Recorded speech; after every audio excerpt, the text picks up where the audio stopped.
Excel beginner to advance কোর্সের 15তম ক্লাসে আপনাকে স্বাগতম। আজকের এই ভিডিওটিতে আমরা প্রোটেক্ট, আনপ্রোটেক্ট, র্যাঙ্কিং, সাবস্টিটিউট এবং অটো কারেক্ট অপশান নিয়ে কথা বলবো।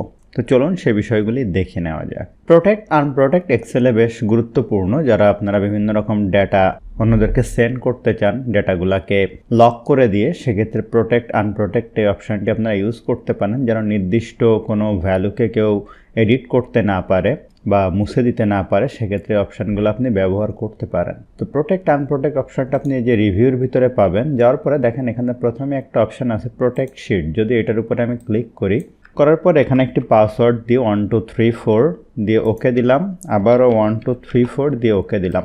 এখন খেয়াল করেন এখানে আনপ্রোটেক্ট জিনিসটা হাইলাইট হয়ে গিয়েছে এবং এই শিটের ভিতরে আমি ক্লিক করলে কিন্তু ওয়ার্নিং দিচ্ছে, আমি কোনো কিছু করতে পারছি না। দেখেন কোনো কিছু লিখতে পারছি না, কিন্তু এই ডেটাগুলো চাইলে আমি কিন্তু কপি করতে পারবো। Ctrl+C বাটন প্রেস করে কপি করে অন্য জায়গায় নিয়ে কিন্তু পেস্ট করতে পারবো। তাহলে অসুবিধাটা কিন্তু থেকেই যাচ্ছে। তো কপিটাও আমরা আসলে প্রোটেক্ট করব। তো সেক্ষেত্রে আমি আসলে কি করতে পারি, তার জন্য আমি এই যে আনপ্রোটেক্টের উপরে ক্লিক করি। ক্লিক করার পরে পাসওয়ার্ডটি এখানে দিয়ে নিচ্ছি। নেওয়ার পরে এখানে প্রোটেক্ট শিটের উপরে ক্লিক করলে দেখেন বেশ কিছু অপশান কিন্তু চলে আসছে। এখানে যে জিনিসগুলাই টিক চিহ্ন দেওয়া থাকবে সেই জিনিসগুলো আপনি কেবল করতে পারবেন। তো দেখেন এখানে সিলেক্ট আনলক, দেখেন এখানে একটা অপশান আছে সিলেক্ট লক সেল, এই অপশানটি অন করা, যার কারণে আমি সিলেক্ট করতে পারছি। এটা আমি উঠিয়ে দেই। দেওয়ার পরে এখানে একটি পাসওয়ার্ড আমি দিয়ে নিচ্ছি, দিয়ে ওকে করে দিলাম। এখন দেখেন কোনো কিছু আমি করতে পারছি না, এই ডেটাগুলো এখন কিন্তু সিলেক্টও আমি করতে পারছি না, কিছুই করা যাচ্ছে না। তার মানে আমি যদি ওই অপশানটি ক্লিক করি তাহলে খুব সহজেই আমি ডেটাগুলো সিলেক্ট করা বা কপি করাও প্রতিহত করতে পারবো। তো আমি আনপ্রোটেক্টে যাই, 1 2 3 4 দিয়ে পাসওয়ার্ডটি আনলক করে নিলাম। এখন দেখেন আপনি যদি এক্সেলের কোনো একটি নির্দিষ্ট এলাকাকে শুধুমাত্র লেখার অনুমতি দিতে চান, বাদবাকি এলাকাগুলো অনুমতি না দিতে চান, সেক্ষেত্রে আসলে কি করবেন। তার আগে একটা বিষয় জানতে হবে, এক্সেলের এই যে সেলগুলো এগুলো কিন্তু বাই ডিফল্ট লক থাকে। কীভাবে বুঝবেন? এই যে রাইট বাটন ক্লিক করে ফরম্যাট সেলে যান, এই যে প্রোটেকশান এখানে যদি ক্লিক করেন দেখেন আমরা নাম্বার, অ্যালাইনমেন্ট এগুলো কিন্তু আগেই দেখেছি। প্রোটেকশানে কিন্তু এই যে দেখেন লক করা। তো যে জায়গাগুলোতে আপনি পারমিশন দিতে চান সেইগুলো আসলে প্রথমে আপনাকে আনলক করতে হবে। তো ধরেন আপনি যে ফর্মুলা আর এখানে এগুলাতে কাউকে হাত দিতে দিবেন না, আপনি শুধু এই দুইটা কলাম যেন কেউ চেঞ্জ করতে পারে এই জন্য তাদেরকে আপনি পারমিশন দিবেন। তাহলে আপনি এখানে রাইট বাটন ক্লিক করে এখান থেকে ফরম্যাট সেলে যান, এই যে প্রোটেকশান থেকে লকটা উঠিয়ে ওকে করে দেন।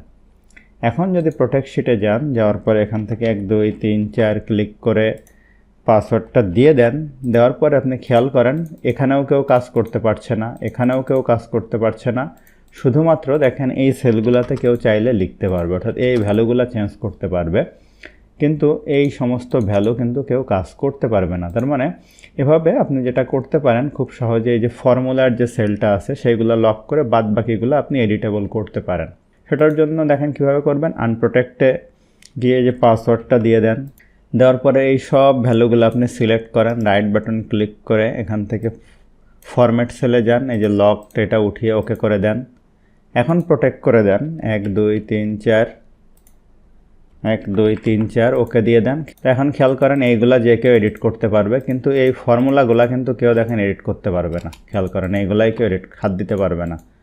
ঠিক আছে, এইভাবে আপনি প্রোটেক্ট, আনপ্রোটেক্ট করতে পারেন। এখন কথা হচ্ছে প্রোটেক্ট করলো, কিন্তু এখান থেকে কিন্তু শিট কেউ চাইলে ডিলিট করে দিতে পারে। তাহলে আপনি কি করবেন? সেক্ষেত্রে আরেকটি অপশান ব্যবহার করতে হবে, এই যে প্রোটেক্ট অর বুক, এখানে আপনি 1 2 3 4 পাসওয়ার্ড দিয়ে দেন, 1 2 3 4 ওকে দেন। এখন খেয়াল করেন কেউ চাইলে কিন্তু এই শিটগুলা কোনোটা ডিলিটও করতে পারবে না, মুভও করতে পারবে না। তো আমরা এখান থেকে আনপ্রোটেক্ট করে নিচ্ছি। এখন আপনি যদি মনে করেন যে এই এক্সেল শিটে তো আমি আলাদা আলাদা করে প্রোটেক্ট করলাম, এই টোটাল ফাইলটা যেন কেউ ওপেন না করতে পারে, সেক্ষেত্রে আমি কীভাবে পাসওয়ার্ড দিব? সেক্ষেত্রে যে ফাইলে যেতে হবে, যাওয়ার পরে দেখেন এই যে ইনফোতে যেতে হবে, এখানে আছে প্রোটেক্ট ওয়ার্কবুক। এটা এই যে ইনক্রিপ্ট উইথ পাসওয়ার্ড, এটার উপরে ক্লিক করেন। ক্লিক করার পরে এখানে যদি আপনি পাসওয়ার্ড দিয়ে দেন, দেওয়ার পরে এখানে ওকে দিয়ে দেন, আবার পাসওয়ার্ডটা আবার দেন, দেওয়ার পরে এই ফাইলটা ব্যাকে যান, এখান থেকে সেভ করেন।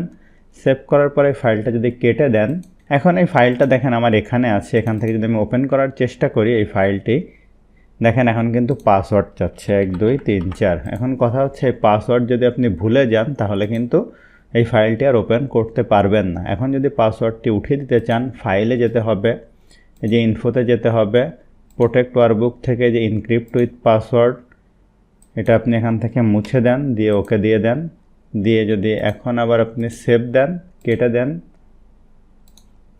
এখন যদি ওপেন করার চেষ্টা করেন তাহলে দেখেন কি হয়, এখন কিন্তু আর প্রোটেকশান নেই। তো এইভাবে প্রোটেক্ট আনপ্রোটেক্ট আপনি সহজে আপনার ফাইলে প্রয়োজন অনুসারে ব্যবহার করে নিতে পারবেন। এক্সেলে যদি আপনাকে কেউ এরকম কোনো অ্যাকাউন্ট নাম্বার দেয় এবং এখান থেকে বলে যে হাইপেনগুলো রিমুভ করে আমাকে শুধুমাত্র এই ভ্যালুগুলো দিবা, অথবা হাইপেন রিমুভ হয়ে এখানে প্লাস সাইন বা অন্য কোনো সাইন দিতে হবে, সেক্ষেত্রে আপনি ম্যানুয়ালি যদি এটা করতে যান তাহলে কিন্তু অনেক ডেটা থাকলে অনেক সময় লাগবে। তো অনেকে হয়তো বলতে পারেন এটা আমি টেক্সট টু কলাম দিয়ে করব, করার পরে এটা আবার আমি কনক্যাটিনেট দিয়ে অ্যাপ্লাই করতে পারি। তো সেটা কি সম্ভব? দেখেন তো, ধরুন আমি এইটার জন্যই করি, এটা সিলেক্ট করে ডেটা থেকে টেক্সট টু কলামে যাই, ডেলিমিটেডে গেলাম, কি দিয়ে সেপারেট করা আছে, আদার্স দিয়ে আমি এই যে হাইপেন দিলাম, এই যে সেপারেট হয়ে গেল, নেক্সটে দেন, এখান থেকে ডেস্টিনেশন এটা সিলেক্ট করে দেন, দেওয়ার পরে ফিনিশ দেন। ঝামেলাটা বাঁধবে দেখেন এই সেগমেন্টটাতে যেখানে আগে 0 আছে, তো 0 কিন্তু মুছে যাবে, তখন কিন্তু আপনি ঠিকভাবে এটা কনক্যাটিনেট করলেও হবে না, আবার এখানে 0 ম্যানুয়ালি অ্যাড করতে হবে। তো এই কাজটা আমরা একটি দারুণ ফর্মুলার মাধ্যমে করতে পারি, আমার পছন্দের একটি ফর্মুলা যেটার নাম হচ্ছে সাবস্টিটিউট। এই যে দেখেন চলে আসছে, টেক্সট হচ্ছে আমার এই টেক্সটটা, ওল্ড টেক্সট কি এই যে হাইপেনটা আছে ডাবল ইনভার্টেড কমার ভিতরে অবশ্যই ফর্মুলার ভিতরে লিখতে হবে। আর নিউ টেক্সট আপনি ধরেন এটা প্লাস সাইন দিয়েই হচ্ছে চেঞ্জ করতে চান, তাহলে এই যে নিউ টেক্সট ডাবল ইনভার্টেড কমার ভিতরে লিখতে হবে, ব্র্যাকেট ক্লোজ ইন্টার, তাহলে দেখেন এটা প্লাস দিয়ে রিপ্লেস হয়ে গেল। এখন যদি আপনি প্লাস দিয়ে রিপ্লেস করবেন না, এটা এখান থেকে ব্যাক স্পেস দেন, ডাবল ইনভার্টেড কমার ভিতরে কিছুই থাকবে না, তাহলে আমার এটা টেক্সট, এটা হচ্ছে ওল্ড টেক্সট, এটা হচ্ছে নিউ টেক্সট। এখন দেখেন খুব সুন্দরভাবে এগুলা কিন্তু 0 সহ চলে আসলো, ঠিক আছে?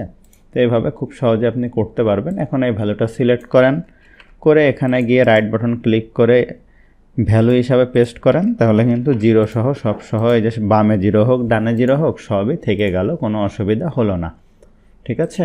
দেখেন আমার এক্সেলে কোনো একটা জায়গায় আমি ধরুন এখানে লিখলাম হচ্ছে ডেস্কো, অটোমেটিক্যালি দেখেন Dhaka electric supply company limited চলে আসলো, এখানে একটু বানান ভুল আছে, যাই হোক, তো এটা চলে আসলো। এখন আপনি এরকম কোনো টেক্সট কীভাবে আপনি এক্সেলে লিখে রাখবেন, ধরেন একটা জিনিস বারবার লিখতে হয় আপনার প্রতিষ্ঠানের নাম, সেটা আপনি কিভাবে শর্ট ফর্মে এভাবে লিখতে পারেন, যেমন আমি যদি টিকে লিখি তাহলে যেন তানজিমুল কবির চলে আসে। তো এটার জন্য আমরা ফাইলে যাব, যাওয়ার পরে এখান থেকে অপশানে যাব, যাওয়ার পরে প্রুফিংয়ে যাব, যাওয়ার পরে দেখেন অটো কারেক্ট অপশানে যাব, এখানে যদি আমি এই রিপ্লেসের উপরে ক্লিক করি, দেখেন এই যে ডেস্কোটা আছে এখানে, আমি এটা সিলেক্ট করে ডিলিট করে দিই, আমার দরকার নেই, এই যে ডিলিট করে দিলাম, এখন কিন্তু আর ডেস্কো আসবে না, ঠিক আছে?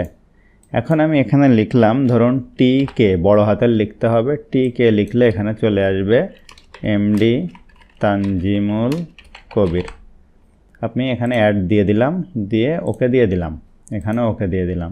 তো এখানে দেখেন বড় হাতের টিকে লিখলে অটোমেটিক যে কোনো জায়গায় আপনার তানজিমুল কবির চলে আসবে। ছোটো হাতের যদি লিখি তাহলে কিন্তু হবে না, কারণ এটা কেস সেন্সিটিভ, বড় হাতেরই আপনাকে এভাবে লিখতে হবে। এটা ডিলিট করতে চাইলে যে ফাইলে যাবেন, অপশানে যাবেন, প্রুফিংয়ে যাবেন, অটো কারেক্ট অপশানে যাবেন, এখানে সেটা লিখে টিকে সার্চ দেন, এটা সিলেক্ট করে ডিলিট করেন, ওকে দিয়ে দেন, ওকে দিয়ে দেন। এখন যদি আপনি টিকে লেখেন এখন কিন্তু আর আসবে না। এখন আমরা এক্সেলের একটি গুরুত্বপূর্ণ জিনিস নিয়ে কথা বলবো, সেটা হচ্ছে র্যাঙ্ক। বিভিন্ন কারণে আমাদের র্যাঙ্ক করার প্রয়োজন হয়। খুব সহজ একটা ফাংশন আছে এক্সেলে, যদি আমরা একটু দেখে নেই, ইকুয়াল সাইন দিব আর এনকে র্যাঙ্ক লিখব, এই যে লেখার পরে নাম্বার, নাম্বার হচ্ছে কোনটা, এই নাম্বারটা আমি র্যাঙ্ক করতে চাই, কিসের সাপেক্ষে করতে চাই, এই ভ্যালুগুলোর সাপেক্ষে র্যাঙ্ক করতে চাই। তো আমি এটা অবশ্যই লক করে দিব, কেন দিব আপনাদেরকে দেখাই, ব্র্যাকেট ক্লোজ করে ইন্টার দেই, যদি আমি এটা ধরে টান দেই তাহলে কিন্তু আমার এই রেঞ্জটা বারবার চেঞ্জ হয়ে যাচ্ছে যে রিলেটিভের কারণে, তাহলে এইটুকু এই রেফারেন্সটা আমাকে লক করে দিতে হবে, F4 প্রেস করে দিলাম।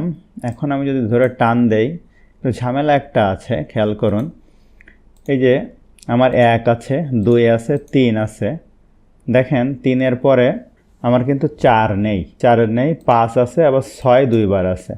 এখানে যে বিষয়টা হয় সেটা হচ্ছে শুধু ডুপ্লিকেট ভ্যালু পায়, এই যে 10 10 10, এটা দেখেন 3বার পেয়েছে, এই 3টাকে সে 6 6 6 বলতেছে, কিন্তু ভ্যালু টোটাল কিন্তু এখানে আমার আছে 8টা।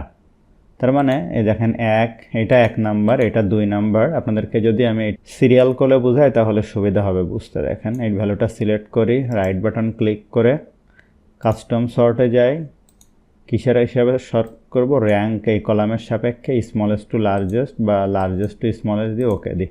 এখন দেখেন, অথবা আমার মনে হয় এটা স্মলেস্ট টু লার্জেস্ট দিলে ভালো হতো, কারণ আমি তো র্যাঙ্ক করছি বড়টা থেকে, স্মলেস্ট টু লার্জেস্ট দিলাম। তাহলে এই যে 100 এটা 1 নাম্বারে আছে, এরপরে 50 2 নাম্বারে আছে, 40 3 নাম্বারে, এরপরে দেখেন 40 আরেকটা আছে 3 নাম্বার পরপর আসছে। এরপরে দেখেন 4 আর নেই, এই যে 3-এর পরে এটাও 3, 4 নেই, 5 6 3বার। দেখেন তো এই ঝামেলা থেকে কিভাবে আমরা মুক্তি পেতে পারি, এটার জন্য আমরা আরেকটি ফাংশনের সহায়তা নিব। সেটার নাম হচ্ছে, আমরা ইতিপূর্বে দেখেছিলাম কাউন্ট ইফ। এই যে কাউন্ট ইফ তো সহজ একটি ফাংশন। আপনাকে কি করতে হবে, রেঞ্জ সিলেক্ট করতে হবে আর ক্রাইটেরিয়া দিতে হবে।